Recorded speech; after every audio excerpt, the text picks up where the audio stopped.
Empresas da Bolsa lucram 235% mais em 2021. Após a queda de 35% em ganhos no ano de 2020, durante a pandemia, companhias de capital aberto recuperaram fôlego em 2021.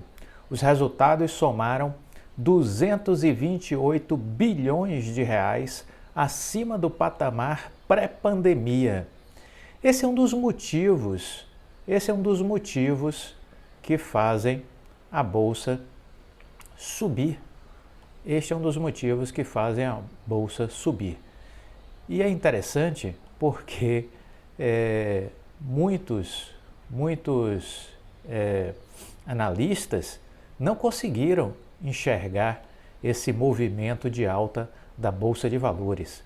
Muitos analistas não conseguiram enxergar este movimento da Bolsa. Estranho, muito estranho. Um completo disparate, vamos dizer assim, um desatino, porque na verdade nós tivemos todas as condições de detectar este movimento. Era possível entender que você teria esse movimento ascendente. Era perfeitamente possível identificar esse movimento. As empresas elas estavam sinalizando essa retomada e a bolsa tinha corrigido 30 mil pontos no ano que passou. Excelente oportunidade de entrada. O que conta? O pessimismo dos analistas, as preocupações heterodoxas com eleições, com negativismo. O brasileiro tem um problema gravíssimo, viu?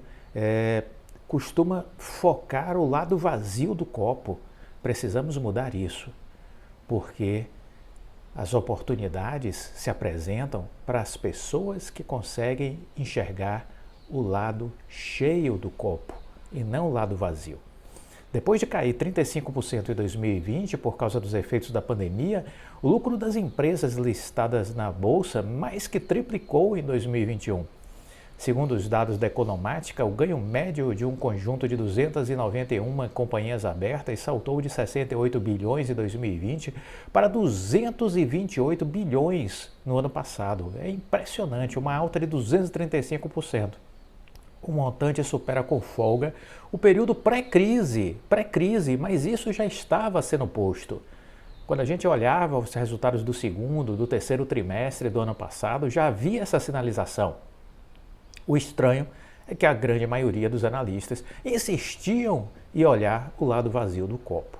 Um erro grotesco, um erro crasso. E os CPFs, por falta de conhecimento, foram atrás dessa cantilena negativa, desse discurso derrotista, dessa visão deturpada da realidade. Cuidado, aprenda a separar os medos reais dos medos imaginários. Muitas pessoas vivem presas nos medos imaginários, nas coisas que não existem, salvo na sua própria cabeça. São medos criados, não são os medos reais, não são coisas objetivas. E aí criam mundos paralelos, criam realidades paralelas, deformam a forma de olhar as coisas, de ver a realidade. Olham, mas não conseguem ver. Não conseguem ver o que está acontecendo. E por conta disso, baseado em premissas falsas, que não se sustentam, tomam decisões erradas. Qual a chance de dar certo isso? Nenhuma. Zero. Os valores foram muito significativos, com lucro e receitas crescentes ao longo do ano passado. Mesmo se você isolar 2020, que foi um ano ruim, e tem uma base fraca, o resultado é o dobro do verificado em 2019, período anterior ao coronavírus, disse o gerente de Relação Institucional e Comercial da Economática, Einar Ribeiro. Ao contrário de negócios de pequeno e médio porte que não conseguiram sobreviver à pandemia, sim, e fechar as portas, as grandes companhias aprenderam com a crise e saíram fortalecidas. Sim, a pandemia foi uma tempestade que chegou para todos. Quem disse isso de forma assim excepcional foi o Chris Gardner, daquele filme A Procura da Felicidade. Chris Gardner, ele disse isso. A crise foi uma tempestade que chegou para todo mundo. mas ela potencializou a desigualdade, porque nessa tempestade tinham pessoas que estavam no transatlântico, outras estavam nos grandes iates, outros estavam em embarcações muito fortes e protegidas, mas muita gente foi pego de bote, de caiaque, entendeu? De barco inflável. Essas pessoas, lamentavelmente, não sobreviveram. Foram apanhadas pela tormenta e não sobreviveram. Então, os pequenos, os médios foram os mais afetados pela crise. Boa parte sucumbiu. Em São Paulo, há registros, a depender da atividade que você olhe, de mortalidade de 70% dos negócios, 60% dos negócios. Então, essa é a realidade, né, que a gente precisa estar atento. Mas, por outro lado, as grandes empresas, rapidamente, diante das dificuldades, utilizaram o digital como uma solução, buscaram inovar, buscaram encontrar novos caminhos, novas possibilidades e saíram muito mais fortalecidas da crise. É o que diz aqui esse estudo feito pela Economática, né? Deixe-me ver se tem mais alguma coisa que eu pudesse destacar. Eles destacaram aqui, por exemplo, o retorno sobre o patrimônio, né, o ROI, que é um indicador que mede quanto uma empresa pode gerar de valor ao negócio e aos investidores com base nos seus recursos próprios. Em 2020, essa rentabilidade caiu de 12% para 7%. No ano passado, saltou para 20,49%, 20,5%. O resultado é reflexo de um avanço de receitas bem acima das despesas operacionais. Enquanto as vendas líquidas cresceram 46%, no ano passado, os gastos subiram 22,4%. Nessa equação, o caixa avançou 12%, atingindo 541 bilhões de reais. Na avaliação do economista Van Dijk Silveira, presidente da Trevisan, as empresas fizeram uma limpeza em termos de eficiência dentro de suas organizações. Houve uma melhora nos gastos, nos estoques, na alocação de recursos, que agora aparecem nos balanços. Segundo ele, a pandemia trouxe muitas mudanças para o mundo corporativo, como o home office, mas também resultou em demissões, substituição de mão de obra por maquinários, novas tecnologias. Quando há recontratação de pessoal, o salário tem sido, via de regra, menor, depender da área, né? Depender da área. Porque, veja de novo, uma regra que vale para tudo, a escassez. Onde falta mão de obra qualificada, os salários aumentam. Vide a área de tecnologia, salários em alta. Então, veja, não há regras absolutas, né, de dizer, não, agora as pessoas estão sendo contratadas por salário menor. Mentira. Não é uma verdade. É um exagero.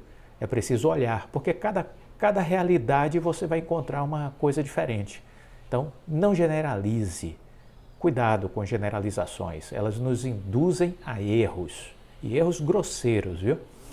Quando há recontratação de pessoal, o salário é menor, não é verdade, como já lhe disse, na área de tecnologia é diferente.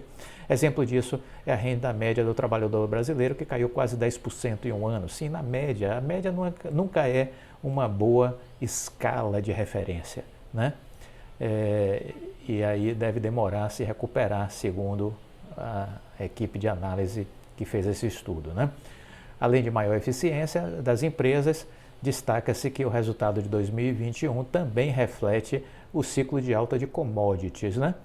Toda a parte de agronegócio, petróleos, minerais, tudo isso tem um impacto, embora a Economática não tenha utilizado no seu estudo os dados relacionados a Petrobras e Vale para que não distorcesse a média em função dos seus pesos. Ok?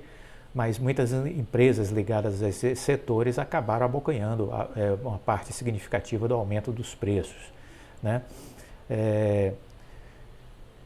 Em relatório, o Itaú declarou, seus analistas, né, que afirmaram que algumas empresas seriam beneficiadas pelos reajustes baseados no IGPM. No ano passado, o índice acumulou uma alta de 17,78% em 2021. Outro fator que vem ajudando as empresas a melhorar os resultados foram as reduções nas perdas, na inadimplência. Enfim, há um cenário positivo. E este cenário positivo, lamentavelmente, não foi levado em conta pelas pessoas que fazem análise de mercado, né? Não levaram isso em conta. Preferiram trabalhar no cenário do copo vazio. O que aconteceu? Muitos investidores institucionais e CPFs ficaram fora da bolsa nesse início de ano, acreditando no pior. Esse pior não aconteceu, mas nós dissemos, no início de janeiro deste ano, nós fizemos vídeos dizendo, nós temos uma tendência de alta de curto prazo. E é exatamente isso que está sendo materializado.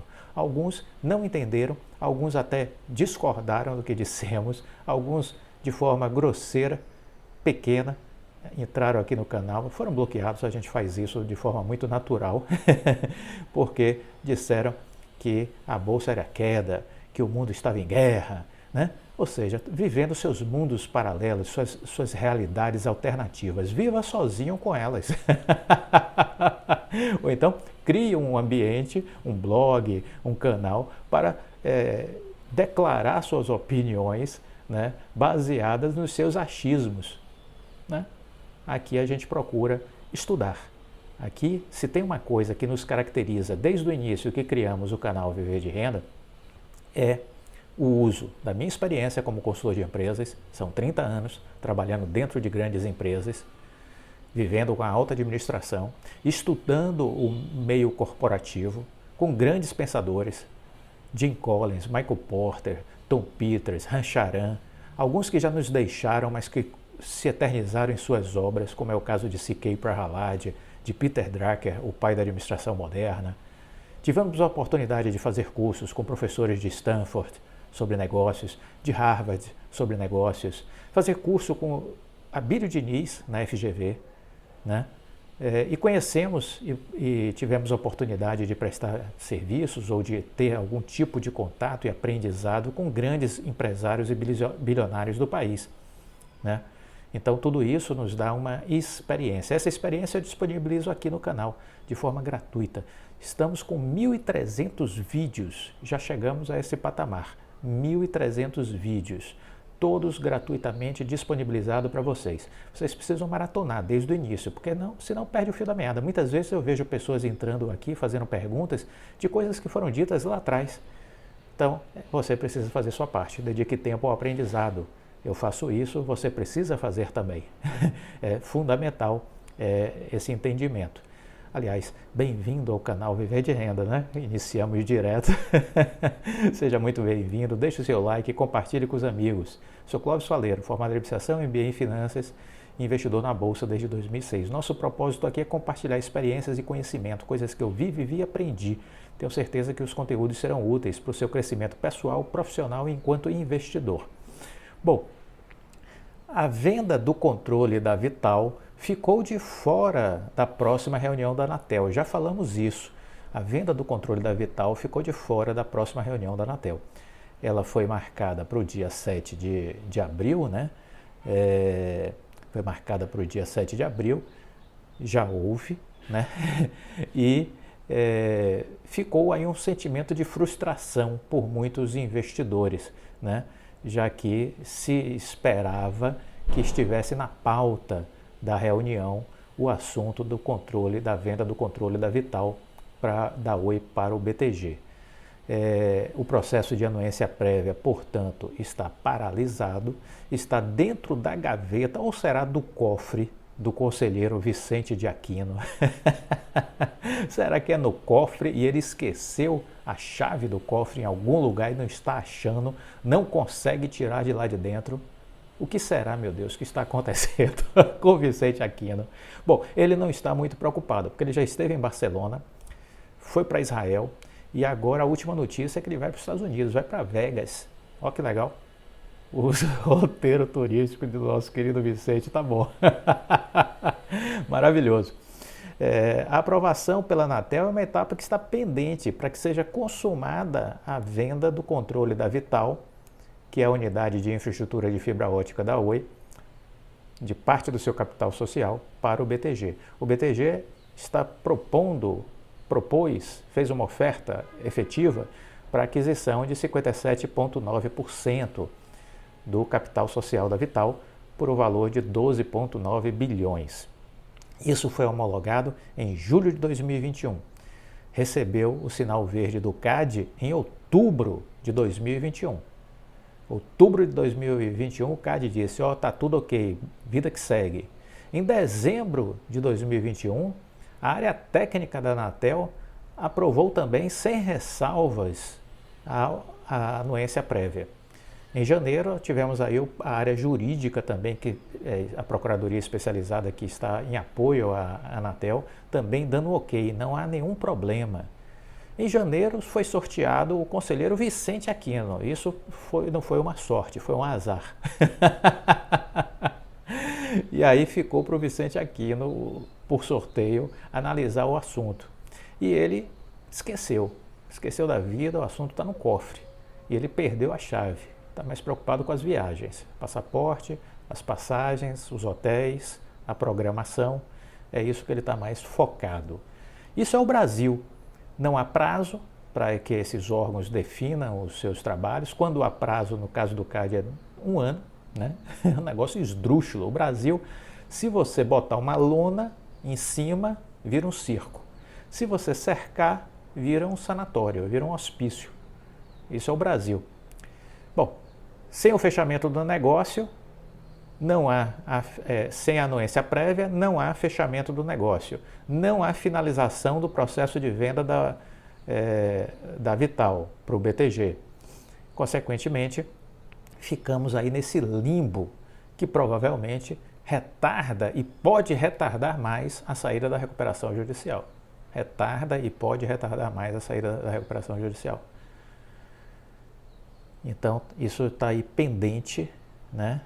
E é preciso que haja seriedade da parte da Anatel, que haja vergonha na cara, né? Para que o trabalho seja feito, Não se pode ficar procrastinando. Isso não é uma coisa séria.